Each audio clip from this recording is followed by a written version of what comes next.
Well, when you're planning a diet for yourself or for your children, you need to think about a diet from, in today's terms, is what is a cancer-forming diet and what is a cancer-avoiding diet. I know that's a very bold statement. We don't live in the Garden of Eden anymore. Those times are done. We now live in a corn-based society in one form or the other. The air is polluted, the water is polluted, we have a tremendous amount of stress. Okay, no reason to get in a panic. We've all known that for a long time and no one denies it anymore. What type of diet you keep will impact whether or not you get cancer by 30%. Lifestyle choices impact whether or not you get cancer by 25 or 30%. When I say lifestyle choices, it has to do with stress and things like smoking and drinking. Environment. I'm saying that with a weird accent, I don't know why, but environment plays a 25 to 30% impact on whether or not you get cancer. Running this red light right now in Brooklyn is a big impact on whether or not you die. Got it. Let's get back to the subject. So, hereditary and family of origin is as little as 5 to 10% of why a person gets the cancer. That's a known fact. Do the research yourself. I'm not going to argue it here on videotape.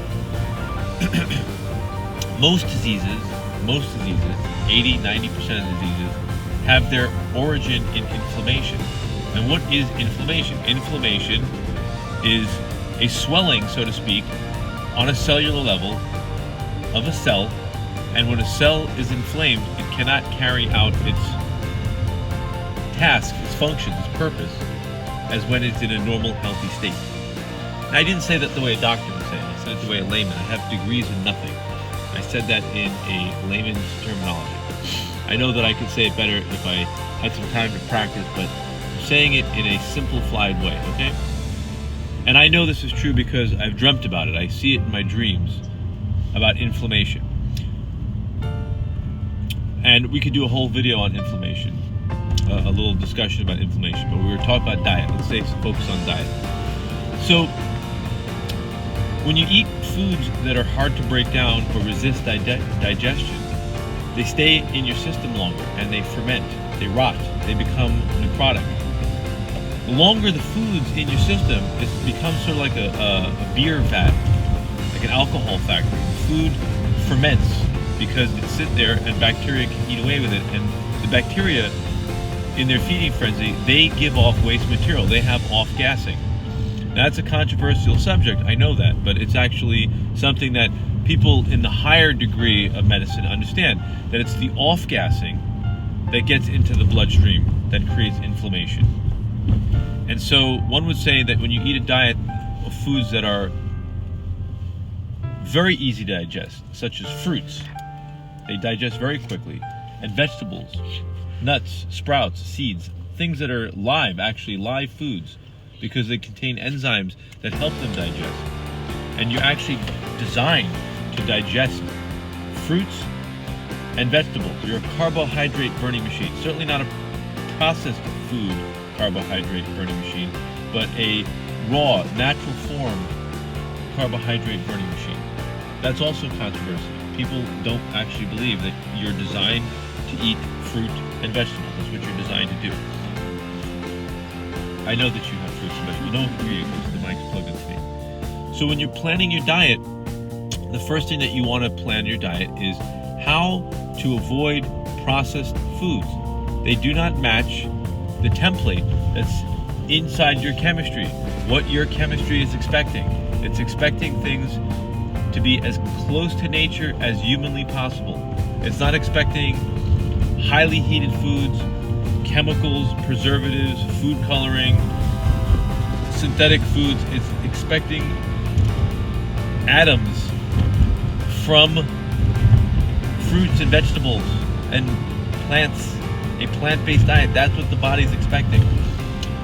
This type of diet is a low cancer forming diet, and it actually reduces inflammation. what causes inflammation? Sodas, candy, cakes, cookies, pastas, all these processed foods. So people are too often lured in by diets that promote weight loss or anti-aging. And there's some truth to that, because you do want to lose weight and be at your optimal weight. It's not necessarily a healthy thing to be obese. And certainly if you're aging yourself faster and you can see that, and it's diet related, from eating stimulating foods all day long and drinking stimulated drinks all day long, certainly eliminating those things, even if it's driven by vanity, it's still a good motivation. We want most of our diet to come from plants, and I would say the optimal diet is 100% raw, although that's a very difficult diet to achieve. I would say a minimum of your diet should be 70% raw, 70 to 80% raw plants in the form of fruits, vegetables, nuts, sprouts, and seeds. Still not an easy diet to achieve. Certainly if a person was ill, they would adopt a diet that they felt or knew or were told was going to help them have a better chance of recovery. And there's never a chance when someone is sick that one should increase their protein or increase processed food. And I'm not sure that I'm saying I'm getting to the point quickly enough, but we'll say that one of the top things that should be eliminated from the diet, besides eating too much protein from an animal source, is dairy. Dairy is not good for your chemistry. We're going to go into that in another video if you can bear it. But I feel like this video is a little bit too long right now, and I think we want to just put everything in context as we're driving through Brooklyn. Where are we now? Home of the processed food. We're on Avenue P, somewhere in Brooklyn. East 37th Street.